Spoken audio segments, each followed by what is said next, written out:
If you're in Texas and you like food trucks, and we need your support to get this bill, House Bill 2683, across the finish line in the Texas House of Representatives.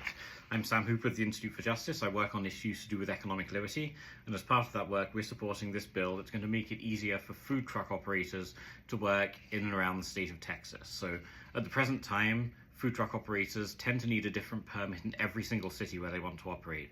That quickly gets really expensive. And not only that, not only are they having to get duplicate inspections and permits, also they're often being persecuted by cities that are often very protectionist in nature and seek to insulate their brick and mortar restaurants from the competition that food trucks often provide. So they'll impose regulations on where food trucks can park, the hours they can operate, the kinds of food they can serve, where they can serve it, the distance that they have to be from certain other forms of businesses. All of these unreasonable restrictions that are anti-competitive, anti-free market, and only serve to be protectionist. So this bill, House Bill 2683, is really good. So it would establish a single statewide permit for the entire state of Texas. So food truckers only need one permit, one application fee, one inspection, and then they're good to go for the entire year.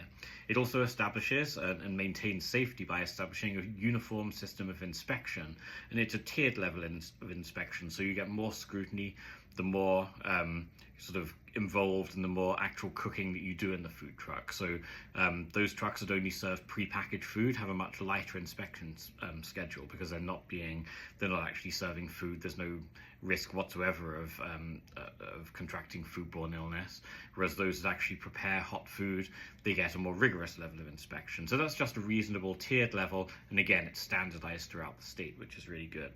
Unfortunately, most bills in the Texas legislature, and this is true everywhere, they die without ever getting a committee hearing. Or they get a committee hearing and then they die. So most bills never actually become law. And right now it's crunch time for this bill. There's a very, very limited window of opportunity for this bill to get its hearing in the State Affairs Committee. And that's really the first step to then getting a vote on the full House. We need this to happen.